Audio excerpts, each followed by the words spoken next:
Olha o que diz o texto sagrado, lá em Jeremias 29:11. Jeremias 29:11, palavra de Deus para você. Está escrito, Deus falando conosco. Sou eu que conheço os planos que tenho para vocês, diz o Senhor. Planos de fazê-los prosperar e não de lhes causar dano. Planos de dar-lhe esperança e um futuro. Eu vou repetir aqui, porque eu quero ouvir você dizendo amém bem forte. Eu quero ouvir você dizendo amém bem forte aí. Deus falando, sou eu que conheço os planos que tenho para vocês, diz o Senhor. Planos de fazê-lo prosperar e não de lhes causar dano. Planos de dar-lhe esperança e um futuro.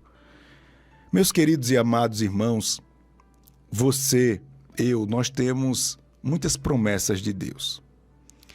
E é interessante perceber que Deus não promete nada pequeno. Já reparou isso? Deus não promete nada que seja simples, que seja comum. Deus sempre promete coisas grandes. E eu confesso a você que não é fácil a gente esperar as promessas de Deus. Às vezes, a gente se depara com ansiedade, não é assim? Ô, pastor Júnior, será que vai acontecer mesmo? Porque eu esperava para esse momento, não chegou a promessa de Deus. Os planos de Deus são maravilhosos, pastor, mas às vezes eu fico desanimado.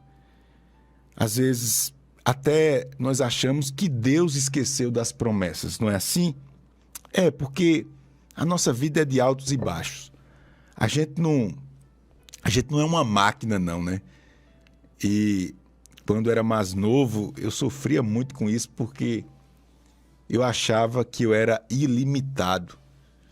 E depois a vida foi me ensinando que nós somos limitados até para fazer coisas boas, não é? Nós somos limitados. Se a gente cobre um lado, descobre o outro. Pode reparar isso na sua vida. A gente não consegue carregar 2 melões com a mesma mão, mesmo que sua mão seja gigante, assim, feita a minha. Não dá. Não dá. Você não consegue. Não consegue. Se for de um tamanho razoável, você não consegue. A gente faz uma coisa e deixa de fazer outra. Nós somos limitados. E essas limitações, às vezes, chegam na nossa vida nos trazendo sofrimento diante dessa tão esperada promessa de Deus. Dias melhores, dias melhores. Mas agora eu olho para a palavra de Deus e começo a ajustar as coisas. Por que, pastor Júnior, você começa a ajustar as coisas? Eu começo a ajustar as coisas porque eu vejo que os planos de Deus são maiores do que o meu. Eu não sei se você já falou isso para o seu filho ou ouviu do seu pai isso, mas meu pai sempre falava, você nasceu agora, eu vivia, ele dizia, né? Quantos tempos mais do que eu enquanto filho? E às vezes eu chegava para falar com ele, ele dizia, eu já sei de tudo. Ele queria mostrar que a experiência dele lhe dava a segurança de me aconselhar enquanto pai, de me orientar. E quando eu falo desse exemplo do meu pai, era como que ele estivesse dizendo assim, olha, eu vivi já isso aí que você viu. Então, você não tem capacidade de sustentar essa ideia, de sustentar esse ponto de vista. É mais ou menos o que Deus está dizendo para mim e para você. Deus está dizendo assim, olha, se aquiete, meu filho, porque sou eu que conheço, sou eu que tenho capacidade de fazer e desfazer. Sou eu que tenho capacidade de levantar e de abater, de dar vida e tirar a vida. Sou eu que conheço os planos que tenho para vocês. E os planos que Deus tem para mim e para você não são planos pequenos, como falei. São planos para lhe fazer prosperar. Aleluia. A prosperidade, irmãos, faz parte da bênção de Deus, que nos diz que tudo que você faz vai lhe trazer um proveito. Que você não está esmurrando o ar, que você não está se cansando à toa, que você não está nessa vida esperando simplesmente o tempo passar, mas você está aqui com um objetivo, e esse objetivo vai lhe trazer proveito, vai dar certo, você vai dar frutos. O Senhor acrescenta ainda dizendo: eu não tenho uma história para você, para que você caia no precipício, para que você afunde, não. Por isso que ele usa a expressão: eu não vou lhe causar dano. Sua vida está nas mãos de Deus. Ele é Deus para lhe fazer andar por caminhos seguros, prosperar. Ele é Deus que não vai lhe causar dano e vai lhe dar esperança e um futuro melhor. Portanto, diante desse momento de oração e dessa reflexão, eu quero, antes da gente orar, lhe exortar para que você ande pelo caminho da paciência. Espere com paciência em Deus. Não fique ouvindo outras vozes, porque tem muitas vozes que você vai ouvir. Talvez a pior de todas seja a voz do seu coração, dizendo que não dá, que não tem jeito, que você não consegue, que você está desamparado, que as coisas são mais difíceis para você do que para os outros. Acabe com isso. Acabe com isso. Pare de achar que você é o desfavorecido. Pare de achar que você agora é vítima. A propósito, esse sentimento miserável tem tomado a vida de muitas pessoas. Deus lhe chamou para você reinar. Você entende o que eu estou falando? Deus lhe chamou para lhe colocar lá em cima. Deus lhe chamou para que você veja o que ninguém vê. Deus lhe chamou para você superar dia após dia as suas limitações e você está se achando um nada.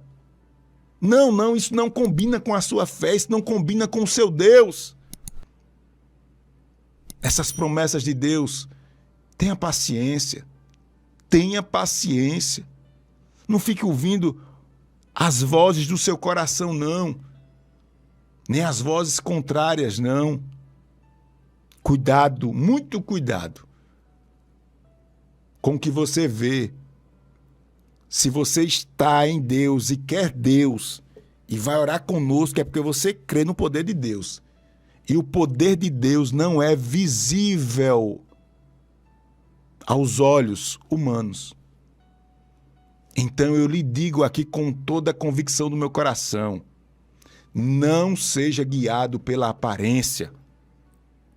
Muitas coisas vão se apresentar para você como se fosse a salvação. Até o diabo, irmãos, veja como a nossa vida e a nossa jornada espiritual é difícil. Até o diabo tem o poder de se transformar em anjo de luz. O diabo. Então, ou você decide andar pelo caminho espiritual, com os joelhos no chão, em oração, em humildade diante de Deus, ou fatalmente você será guiado pelo que você vê. E quando nós somos guiados pelo que nós vemos, logo, logo nós começamos a criar ídolos na nossa vida. O mundo começa agora a ser um atrativo e tanto, hein? O mundo agora começa a nos prender com coisas simples, mas que nós tornamos essas coisas um ídolo. Não ande pela aparência. Eu poderia dizer a você ainda que as coisas simples, mais simples da sua vida e as mais ocultas, vão determinar o seu futuro. Por isso que Jesus disse, quando você orar, entre no seu quarto, feche a sua porta em oculto e o Pai que vê tudo em oculto vai te recompensar. O segredo está aqui. O segredo não é você ampliar e colocar no carro de som que você está fazendo, não. Que você está ajudando alguém, ajudando alguma obra. Você está fazendo isso em nome de Jesus porque nós não temos um coração humano próprio ou voltado para essas coisas. Nosso coração é individualista. É eivado pelo pecado. Não quer saber disso. Você está fazendo isso porque Deus está na sua vida e você está fazendo porque Deus mandou você fazer. É um exercício espiritual. Você faz para agradar a Deus primeiramente. Então não precisa ninguém ficar sabendo, não. Fica em off aí. Fica em off as tuas orações, as tuas ajudas aos necessitados, os teus jejuns. Fica tranquilo aí, deixa em off. Ninguém precisa ficar sabendo. As pessoas vão ver só o resultado da promessa se cumprindo na sua vida, porque você decidiu não viver pela aparência ou não andar, não definir as coisas pelo que você vê, mas pela orientação do Espírito Santo de Deus. Você decidiu esperar e esperar com paciência. Glória a Deus. Glória a Deus. Você decidiu não ser guiado pelo que os outros falam. Você decidiu valorizar as coisas mais simples, menores, os detalhes da sua vida.